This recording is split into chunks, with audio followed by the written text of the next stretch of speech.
Well, hello, looking lady. Forrest. Hello. Oh, I don't know Forrest. why I said that. Why'd you go? Wait. Why'd you go? What?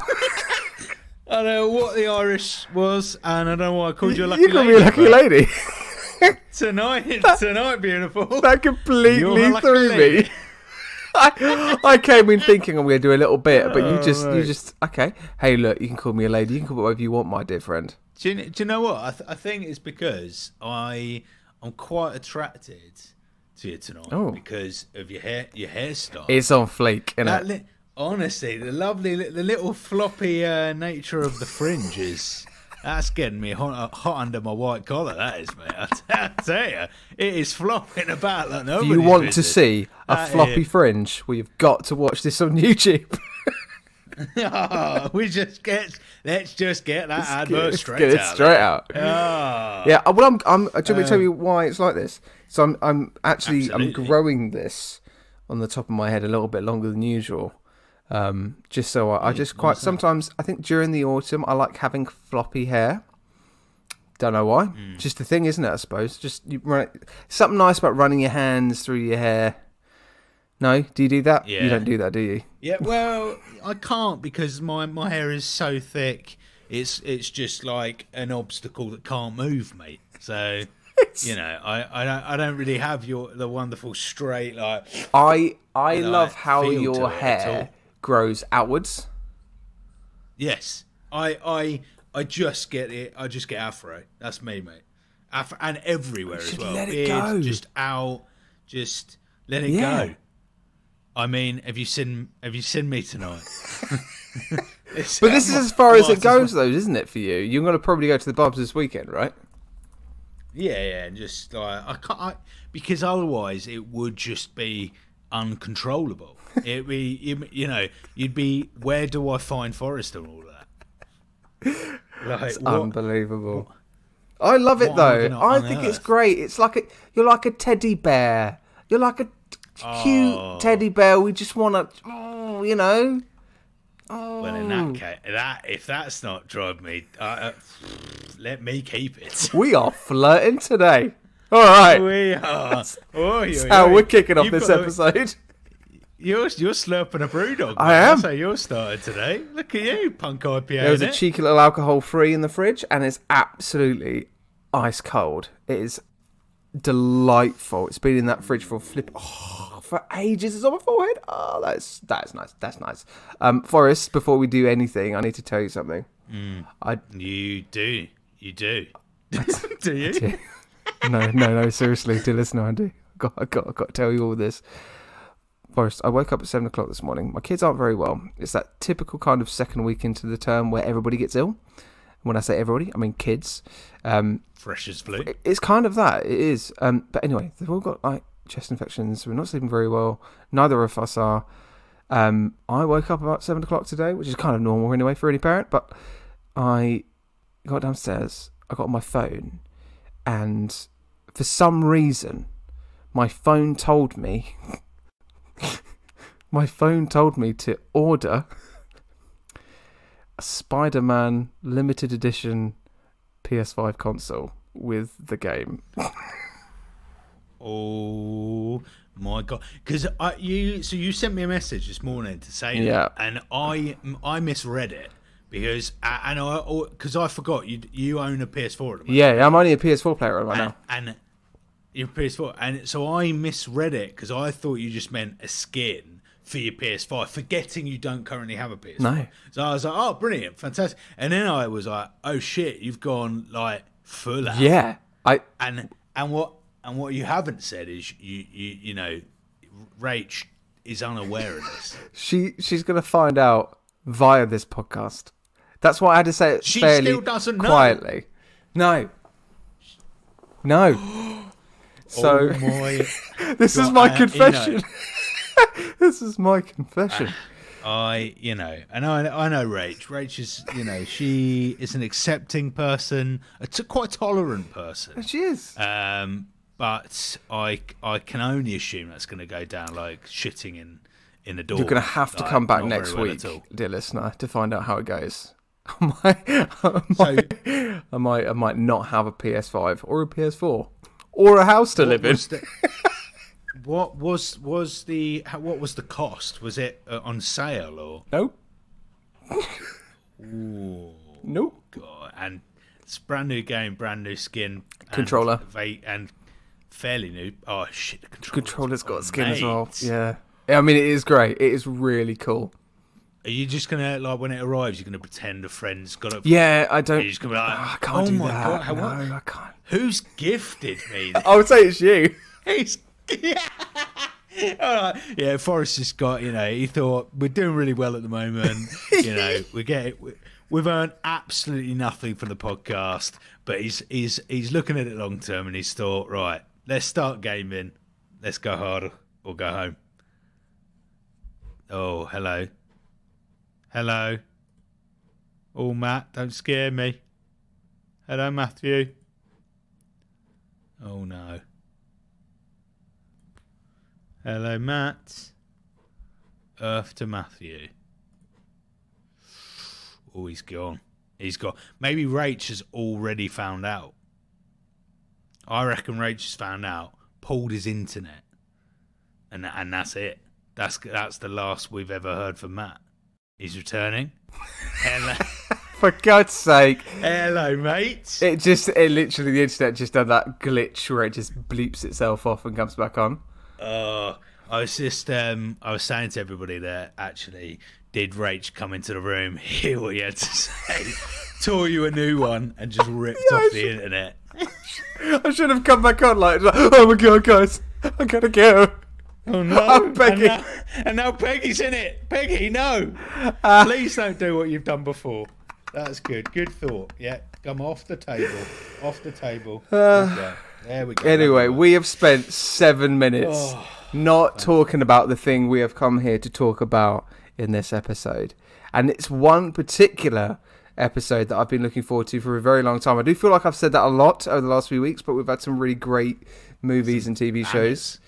But this is our first of the two-parter of us reviewing Moon Knight.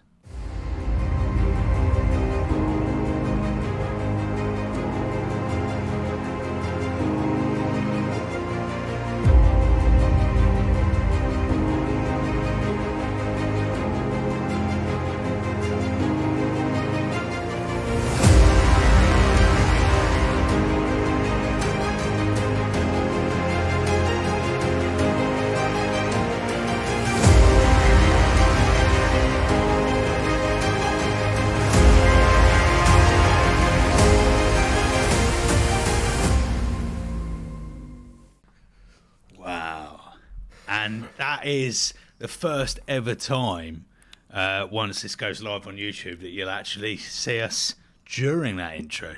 Absolutely rocking out. What a bizarre state of affairs that we've got to.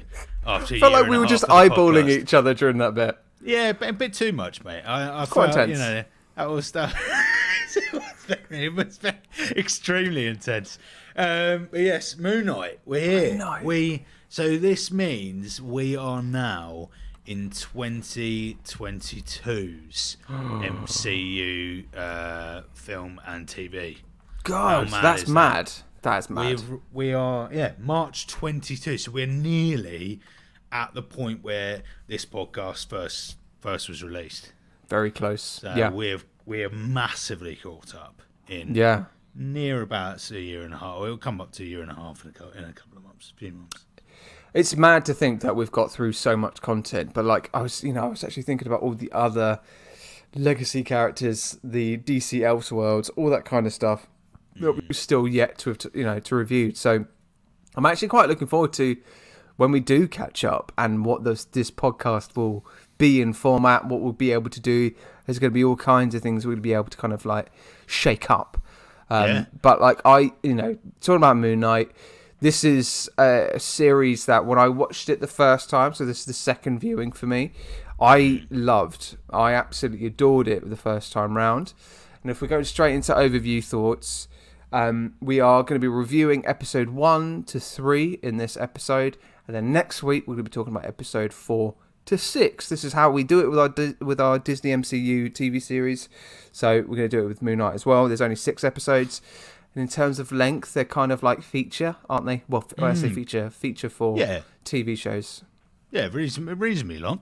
I think about 45, 50 minutes, excluding end credits, I'd say. Yeah, it's fine. I mean, okay, so second time watching it, finding moments I really enjoyed, I enjoyed even more. But I've also found moments where I was like, oh God, I don't like this moment as much. And I don't know whether it was second time watching or the fact that I wasn't fully in it or I knew that it was coming. That there were some things in narrative and pacing with these 3 episodes that I actually found myself switching off, which is not gonna. I'm not gonna completely slate that and make that the thing like, oh, it's not actually that good. It is still very good. I still really, really enjoyed it. I still think that this is got to be one of the most groundbreaking superhero origin introductions to the MCU for a very long time in terms of the layers that this character has and how it's portrayed through the TV show. I love Moon Knight, and I'll say that now, and I'm looking forward to see what happens next, but I'm a little bit worried at the same time. I don't know about you. There's no real news going on about Moon Knight and whether there's another series, or there's kind of hints that there's another series or that will be definitely kind of used in the movie projects coming up and stuff. But still, nothing really concrete. Oscar Isaac's performance just throughout, flipping brilliant, layered in every way with Mark, Steven. He just plays it to the absolute hilt, and it's enjoyable for me and enjoyable for the character in terms of developing it forward. So I think the first 3 episodes were good. We'll dive into each episode in a minute. But those are my overview thoughts. What are yours, mate? Ooh, lovely overview thoughts. So for me, this is a new series. Hadn't watched it before. I kind of knew going into it, brand new territory. It's looking at Greek mythology. Is that correct to say? It's Egyptian, isn't it? Egyptian, so not Greek. Yes, definitely not Greek. Egyptian mythology. Egyptian gods and stuff. Yeah, it's looking at gods. Yeah. And pyramids and things of old. That's what it's looking at. It's not quite Greece, but not Greece. There's no sea serpents or any of that. So it's deep rooted in Egypt. But actually, as you say that, as you say Greece and Egyptian gods and all that kind of stuff, there is a cosmic link in the MCU that is pretty much confirmed, because when we go later on, when we get to review Love and Thunder, there's a moment where we have Zeus on, and in that hall of the gods, there is a mixture of Greek gods, Egyptian gods, Aztec gods, all that kind of stuff. So there is a cosmic link. And that's exactly what I was thinking of, as I said. I know, mate. I know. I know. So, 3 episodes in. I don't know how this ends. I don't know how the final 3 episodes go. I think I would agree that actually, it breaks new ground. It's really interesting. It's one of the most exciting ways to bring in a new hero. Likewise, there are pacing issues. These first 3 episodes in isolation, there are some pacing issues. There are some, one particular character that I do not get on with. There is odd ways that they have exposed, like the exposition of certain story points are quite odd for me.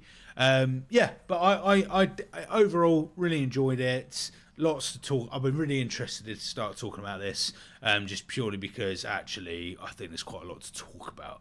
There is. I think you can break this down quite a bit, and we could talk about it for absolutely ages. But I think let's just crack on with episode 1 of Moon Knight. So, opening moments, mate. What do you think in terms of like meeting Steven? It's episode 1, by far my favourite of the 3 episodes. I thought it was brilliant. I thought it established its own identity. We get to meet the characters like really well. Oscar Isaac, I think, is brilliant. I love the character of Stephen Grant, and I love the kind of but obviously, we're both British, so we're getting that kind of British humour, those British landmarks. It done a really good job in the first few minutes of episode 1 to kind of raise a lot of questions. What is the sand? Why is he, handcuffed but not handcuffed? Leg cuffed. Why is he stuck to the bed? Leg cuffed. Is that a word? Leg cuffed. Ankle cuffed. Ankle cuffed. Chained to the bed. So many questions. But yes, and I love that. And I actually, the first episode kind of answered those questions that you had, answered some of. There were quite a few questions that weren't answered in that first episode, but it did a really good job. It did a really good job of adding suspense. The cinematography was good. Really, really nice. I really enjoyed it. I thought it was funny, and that's the comedy from episode 1 was interesting. Yeah. When you get to episodes 2 and 3, it felt like for a moment Edgar Wright did the first 20 minutes. Yes, absolutely agreed. Absolutely. Do you know what I mean?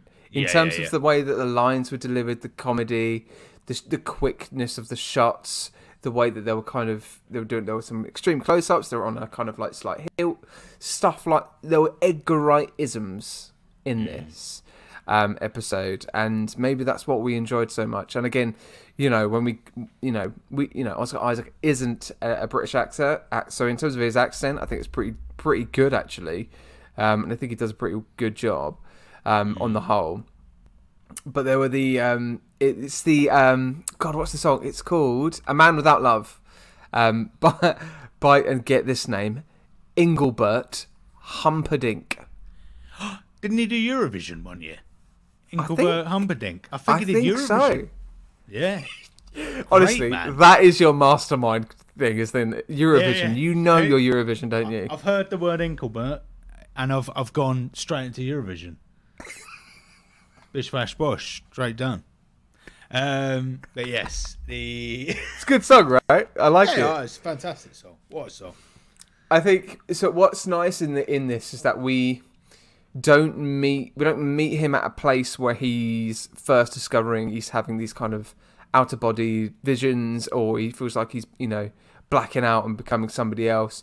We're kind of straight into it. We know he knows that he's been experiencing these types of things. He doesn't know why, doesn't know how, but we sort of come at a sort of like the beginning parts of him sort of understanding of what's happening, and as well when he then gets transported into a complete on that field for the first time, and he wakes up and Mark's clearly gone on a mission. That's when it first unfolds. But in terms of the absolute cold opening, what did you think about Ethan Hawke's first bit? It's when he gets a glass, he drinks water out of it, he smashes it, puts glass in his sandals. Yeah, yes, it was a bit strange. It was a bit strange, and again, it's kind of it kind of matches the weirdness with the sand by the bed, right? Yeah. Because as far as I'm aware, and like I say, I haven't watched the last 3 episodes. Within the episodes we've watched, there's still not an answer with that. No. And I don't know if that does that get answered? What, the sand? Yeah, he puts sand by the bed, right? Yeah, he does. I think it's just a tactic, isn't it? He's got layers upon layers of tactics on trying to track whether he probably actually is leaving the house or not, or it's just dreams. Because he wakes up again, doesn't he, in the bed, and he's kind of like relieved that it was just a dream. I see. So he's not sure. I think that's what I mean by in terms of like, he still isn't understanding fully what's going on, but he still thinks he's just dreaming that he's somebody else, or he's experienced something else.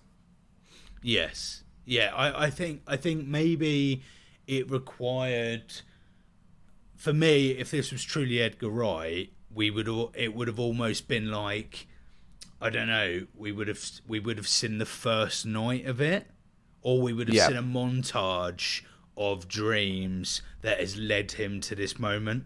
I felt like it was missing that to kind of put the context in of being like, oh, okay, yeah, got ya. This is what he's doing, trying to work this out, right? And now we're at present day, and things are about to, move up a notch.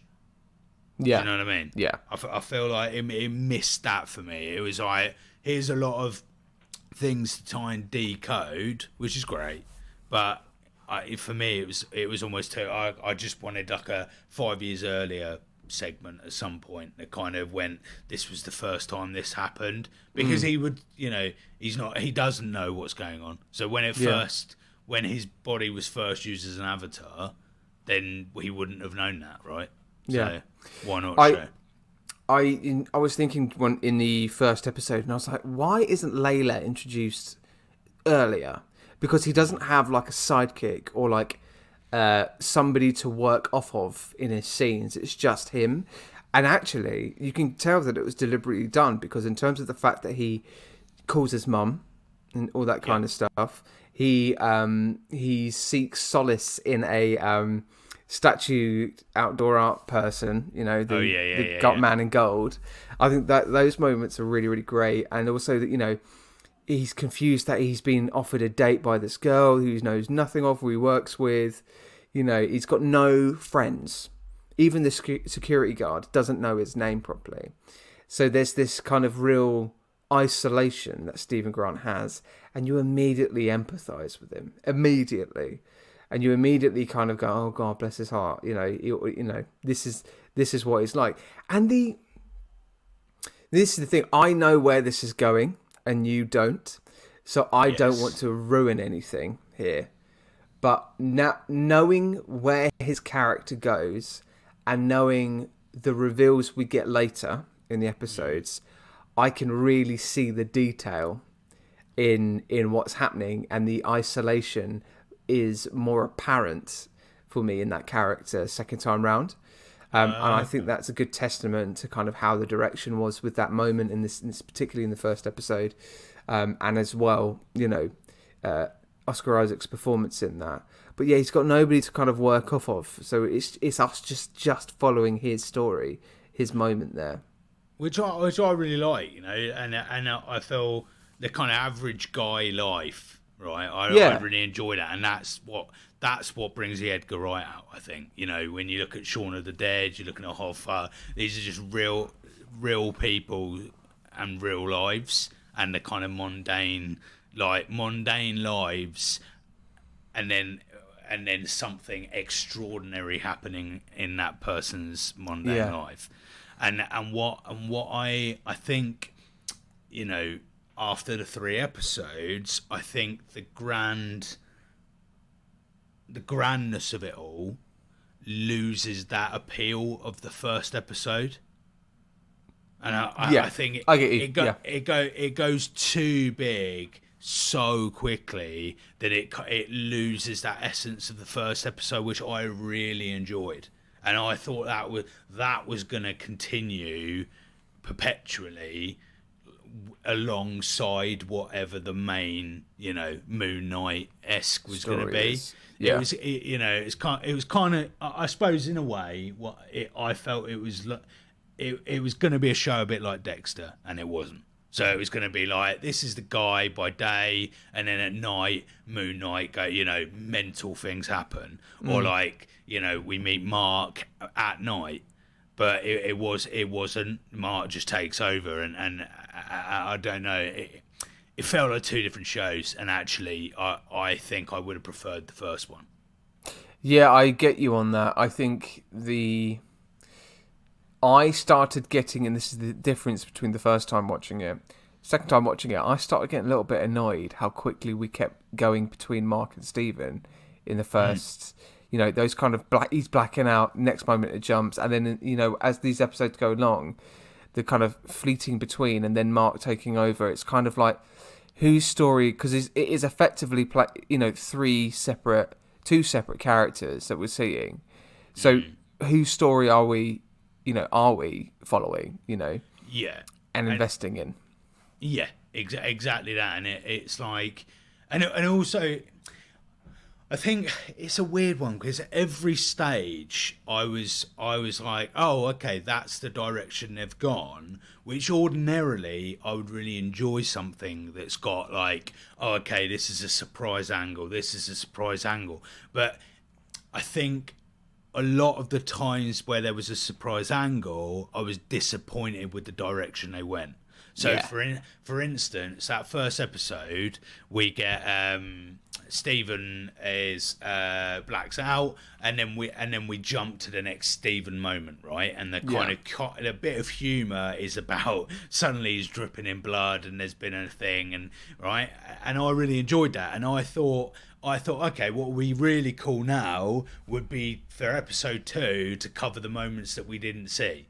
So then we almost get like this episode 1 Spencer, episode 2 Mark, what happened in that kind of interlude, which then over the course of the series we then go, okay, that's why Mark's doing what he's doing, that's where, this is what happened to Mark, this is how Mark's actions are affecting Spencer's life. That for me would have been so fun to watch, whereas it was oh, here's Spencer, here's why you should love Spencer, straight to Mark, we're only going to concentrate on Mark now, Spencer will just be a backdrop. And I'm like, what? You just introduced me to a humour British like tale, like, and now it's just, okay, we're just in Egypt, and it's just going to be trying to find what they're trying to find, and you've got to buy into that. Yeah, it's interesting, isn't it? Because I think that in parts and parcel, that is what Moon Knight is, in terms of the character. There is so much to kind of unpack with those characters in its own right. You've also got the thing of talking about Egyptian mythology and getting the audience to understand that on a base level as well, and knowing and understanding all these different gods, and even Ethan Hawke's characters used to be the avatar for Moon Knight. I like that concept, and what we didn't get in those first 3 episodes was a flashback, maybe as Ethan Hawke as Moon Knight.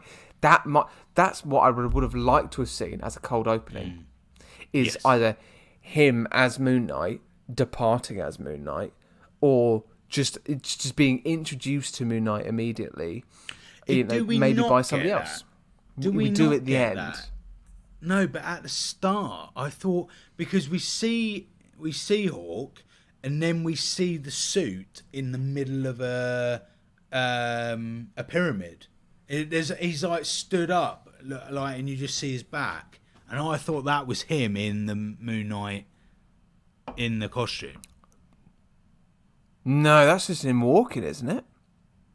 I don't know. Maybe it is. He puts the shoes on. Maybe he just walks. He just walks with his cane. I thought you see the suit. Maybe not. No, I don't. Not. I mean, if you did, I missed that. Dear listener, do tell us if that is the case. But yeah. So, and I think we're probably at the point already to kind of. I think episode 2, we're kind of leaning on to episode 2 purely because I found that episode 2, and please ignore the fact that Peggy is having a manic 2 minutes.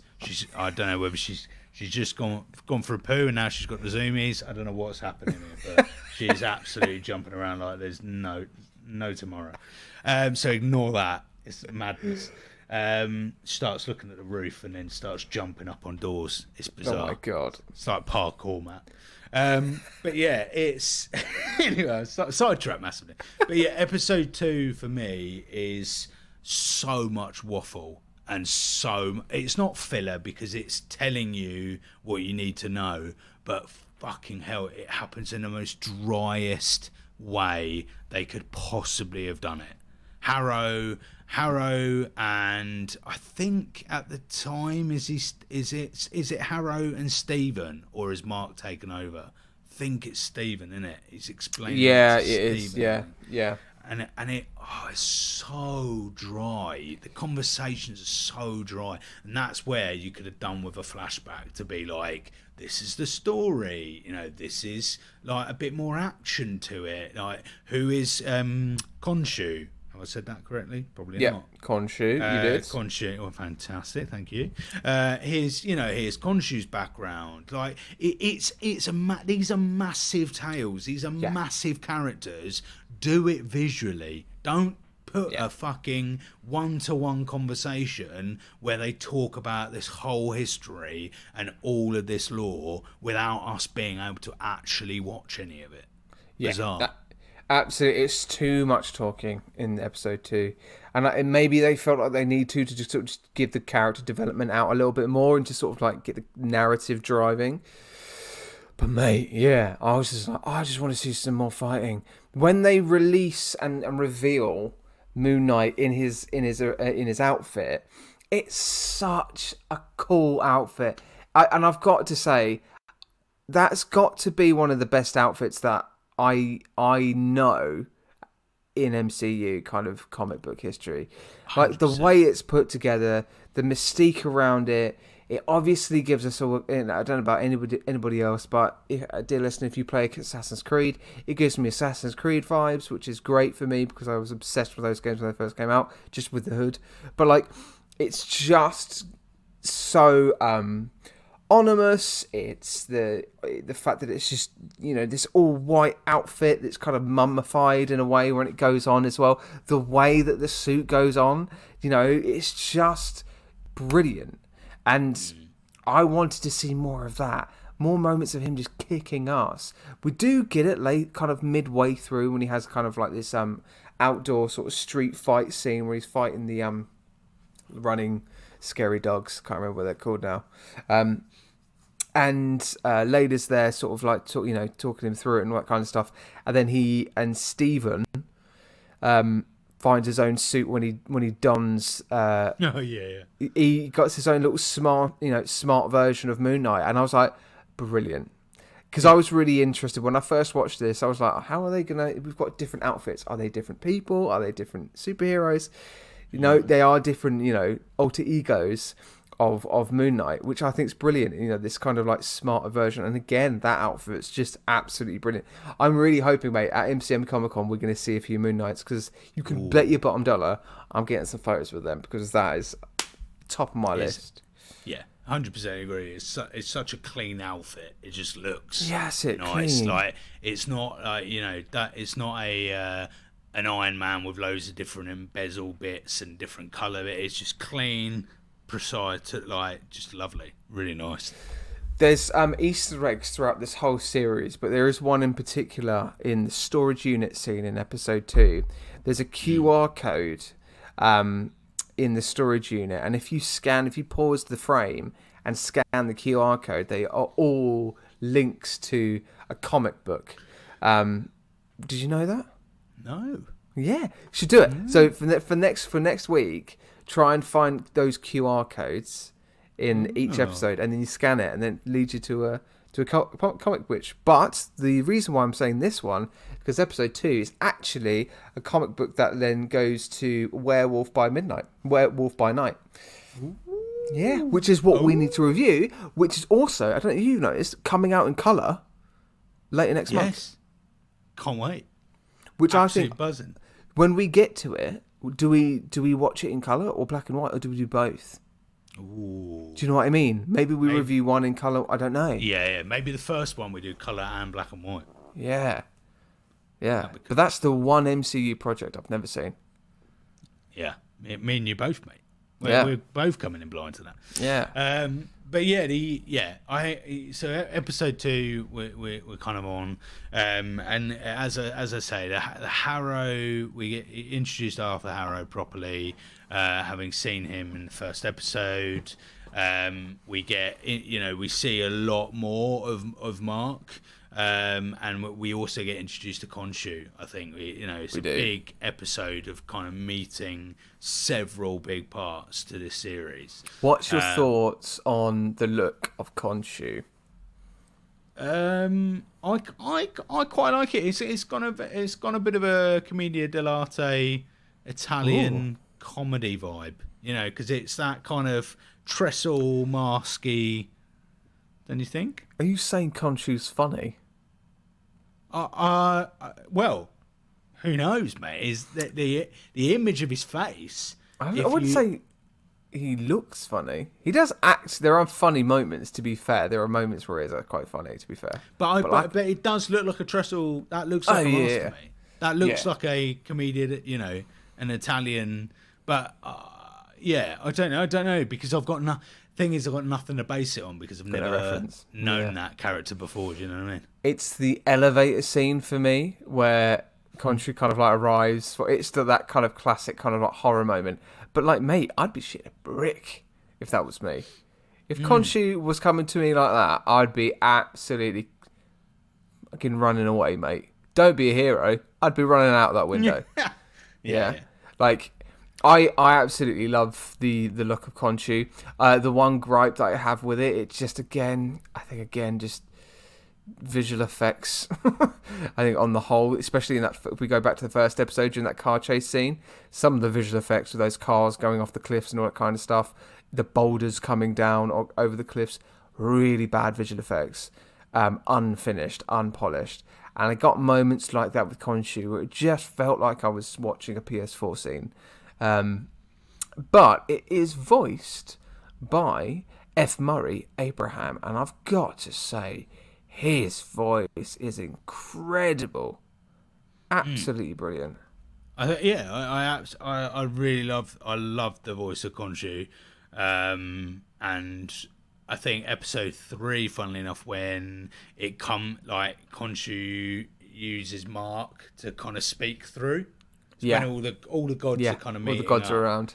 And I love that, and I think the voice is outstanding. Like, the voice work on that is brilliant. So it's interesting. The Egyptian gods are effectively taking a book out of the scrolls identity, aren't they? Because these gods are inhabited by these human beings, and they speak on behalf of them. Is that right? Or are they the gods that are just living around the earth? I think it's the first one. Yes, because and again, you know, this kind of speaks volumes to the first 3 episodes. It's like you learn a lot, but you almost learn nothing. Like it took me ages to piece together what they were finding and why. It feels like a lot of different things happening, and you are, as the viewer, are having to kind of piece a hell of a lot of it together. Yeah. But again, I want to say again, I have not watched 4, 5, and 6. So I've got a feeling once I watch 4, 5, and 6, some of these questions inside my head where I'm a bit like, what is that? Hopefully will get answered. Or not. You never know. Well, yeah, that's probably 95% certain that I'll just be like, no, I still have no idea what this is about. Happy days.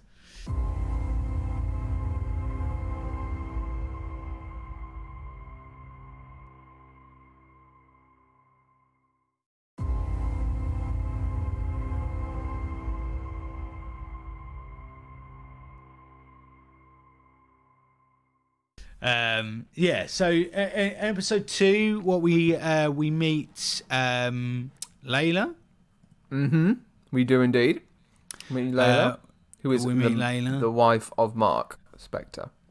Yes, May Calamawy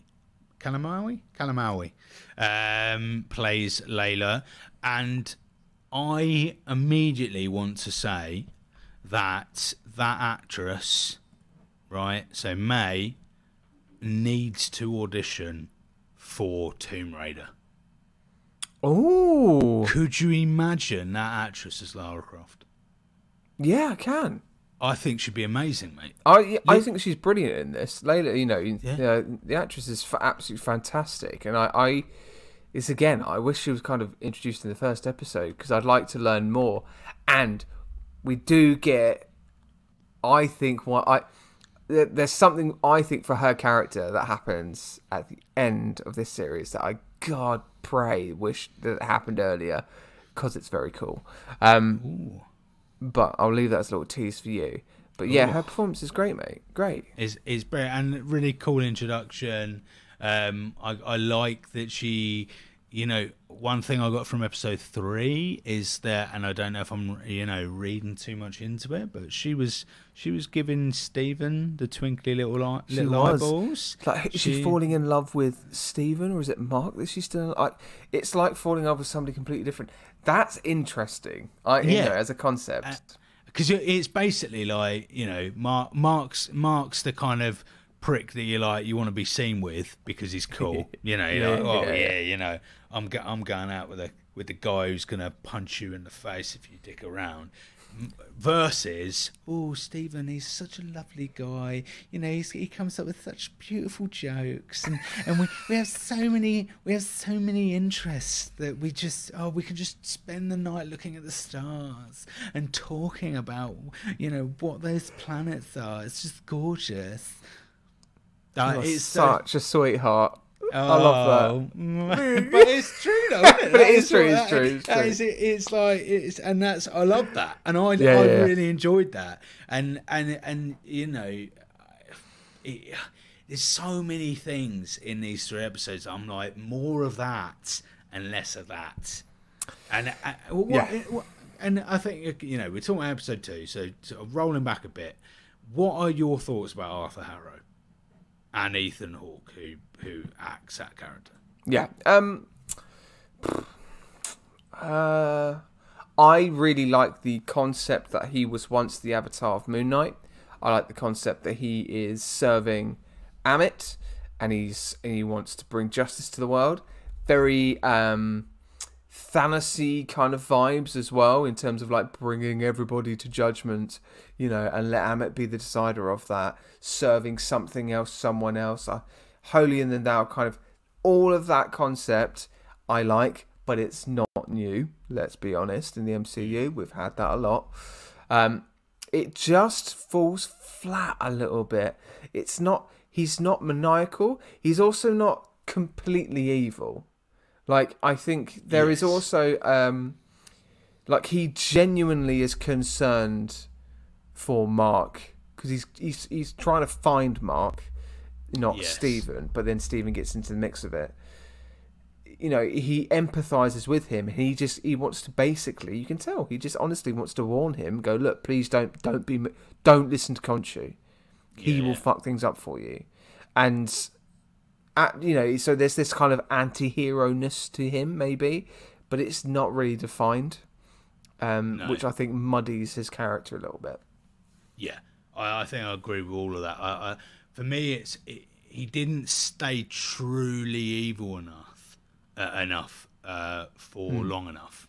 So first episode, first thing we see the tattoo, we see it, he kills someone because they're on the wrong side of the scales, all of that stuff, right? Yeah. And then he talks a lot, and then by the end of episode 2, he's just a regular character who's a little bit evil, but doing it for the right reason. Yeah. Whereas I wanted either more mystery for much longer, much darker, edgier character. You're not getting all the reveals from him.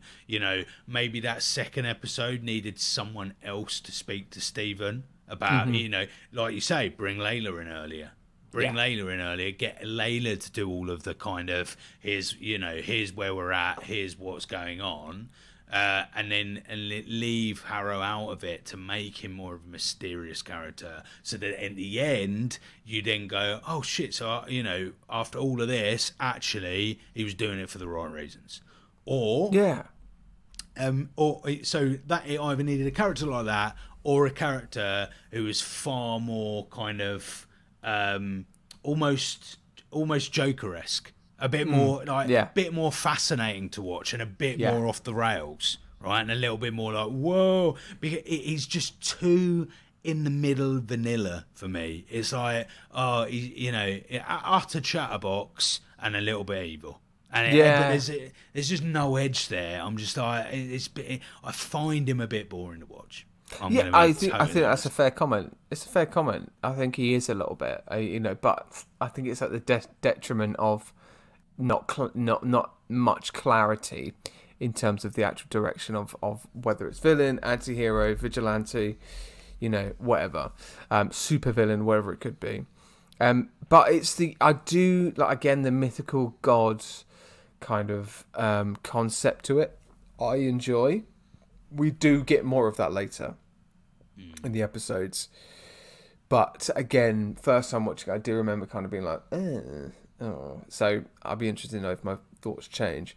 Going into episode 3, what I mean in terms of, again, initial thoughts for me for episode 3, it starts very slow again. It just doesn't hit massively. The one bit I really enjoyed is where they go to the tomb and they have the fight sequence at the end there in the night time. That's when Ethan Hawke's Harrow turns up again. That final sequence is quite nice and climactic, but everything else in between just doesn't really hit. We do sort of get a little bit more about Layla and alluding to her father. So there's this there's a couple of Easter eggs around, think about the fact that her father was a well-known archaeologist. And the thoughts are, and again, this is Easter egg, but whether her father discovered Khonshu's tomb and was killed by the Khonshu's tomb, by the discovery, that becomes an ulterior motive for Layla to destroy Khonshu altogether. I mean, again, if I was watching this for the first time, seeing more resentment from her. To go, actually, Mark Spectre, I need to. Does she know that Mark's Moon Knight? She does, doesn't she? Yeah, she does. So it's about getting rid of that, I think, so she can, maybe get rid of Khonshu. I don't know. Yeah, I think I was just having a look at my notes there, and like Amit's tomb. You got Amit's tomb. Great Pyramid. You got the pyramids of Giza. You've got there's a lot of.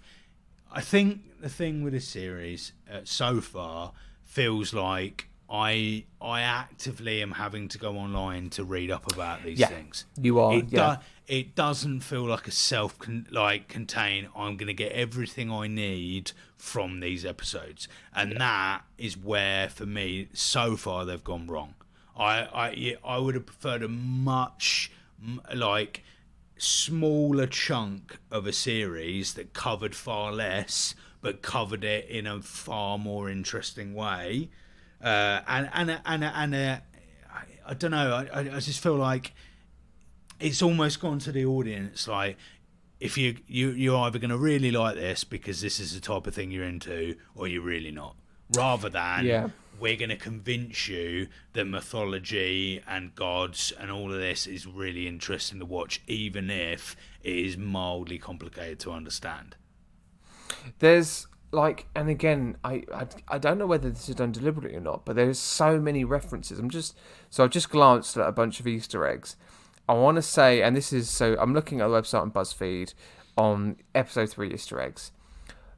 I want to say out of the 20 that are here, about 12 of them are all references to comic books. So whether it's a line that then alludes to something that happened in the comics, the QR codes that are giving more context and references to the comics, I think that they actually are asking you to do more research, to either educate yourself about the Egyptian mythology and history, or to learn more from the source material in the comics. I do wonder whether that's a deliberate ploy, but I think that kind of falls fault to the actual narrative of the TV show. Because if you really are having to do some research post every episode, I mean, I do it anyway. I'm always going to go into New Rock Stars post an episode, or I always watch Emergency Awesome on YouTube. He's absolutely fantastic. But they give all kinds of insights and stuff into each episode. But do we have to do that? No. Do we just want to be able to sit and follow something easily? Yes. Do we just want a really good introduction to a comic book hero? Yes, we do want that. We do get it in certain bits, but again, just the first episode really hits for me. Second and third just fall flat a bit. And again, now thinking about it, I'm not overly excited to go into the fourth episode. I'm a bit annoyed about that. I'm sad about that because I did like it. So I'm like, why am I feeling like this now? Like it's interesting. I think there must have been another show that we've done that I felt like this, where I watched it the first. Oh, it was Falcon and the Winter Soldier. Yeah. Falcon and the Winter Soldier. Watched it the first time, loved it. Second time round, like finding more moments where it would just upset me a bit more. But yeah, I know. Well, are you looking forward to going into episode 4, 5, and 6? I don't know. Are you getting fatigued already? No, not getting fatigued. It's just not. It should have been more episode 1, mate. Yeah. It lent me into one type of a show and then completely changed what type of show it is. Yeah. And the first version, first episode, is something I would avidly watch. I would watch that, Shaun of the Dead style comic thing with Egyptian mythology. I'm all over, right? An idiot's guide to Egyptian mythology. I'd have been all over. But no, it's changed far too much, far too quickly, and now I'm a bit like, yeah, I've got to watch it for next week, and hopefully I'll enjoy it. But I think if this was a casual watch, I think actually I would have gone, do you know what? I know the MCU. I know that we might not get another series. It's not looking like it's going to link incredibly into other MCU characters. So I think actually I'd have gone, yeah, I don't know if I need to continue. I'll watch it when I've got a bit of spare time. So, which is sad, but hopefully it will get better and I'll be like, oh yeah, back on board. What's your current crisp packet rating currently? And see, it'll be interesting to know if it changes. Yeah, I think current crisp packet would probably be what would it be? It's difficult, isn't it? It's a difficult one. It's a difficult one. This is a difficult because there are some really good moments. There are some really good bits of action. There's. I mean, you talk about a layered character. Moon Knight is it. There's so much to unpack. I reckon it would be. What's the oh Christ! What's that brand that's the the steak ridged crisps? McCoy's. McCoy's, yeah. But it's cheese and onion McCoy's. So it's like got the potential to be the steak ones, which are like that's why you might buy McCoy's. But someone's gone, they only had cheese and onion, and you're like, ooh. Yeah, it's a bit disappointing. They're really tangy. They're really tangy. Yeah. So I think it had the opportunity to be a steak, and it was cheese and onion. But I'm hoping might graduate. 3, 4, 5, and 6. By 6, someone's gone. Actually, straight mate, put those cheese and onion away. Guess what I found at the back of the shop? Yep, the old steakaroo. Steak, yeah, exactly. And I'm going to be going, the steak. And I'm like, this is just how I remember the McCoys. Just McCoy all over my face. I'm going to say, sticking with McCoy's, these are like a half-empty packet of steak McCoys. What I want it to be is like a whole sharing pack. That's what I want it to be. But it's currently half-empty single pack. No sharer. But I want it to be a sharer. I want it to be full to the brim. But it's not. Yeah. But I'm hoping it will. Maybe the next episode, maybe next week, we'll watch 4, 5, and 6, and it just all kicks off. And again, I know where this is going, so I am very interested to get your thoughts on the twists here and there. But there is a lot of character development with Moon Knight, so I'd be interested to see what that is. I'm adding to the analogy of the McCoys, by the way, mate, because I'm thinking about this.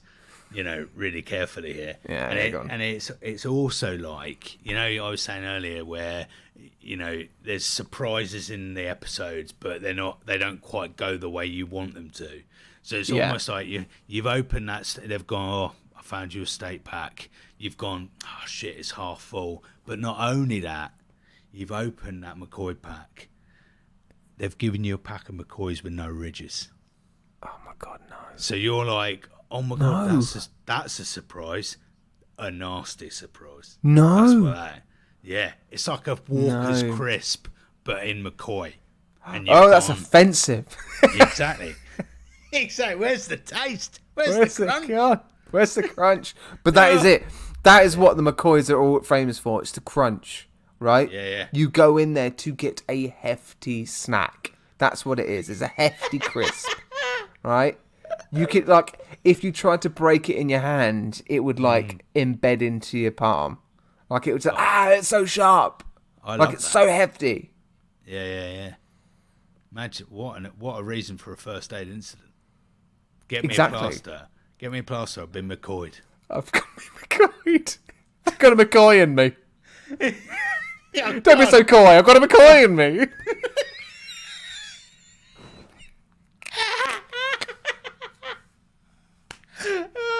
See you next week, mate. See you next week, my friend. So 4, 5, and 6 next week. Looking forward to it. I'll see you then, boy. See you later. Bye, Ciao buddy. for now.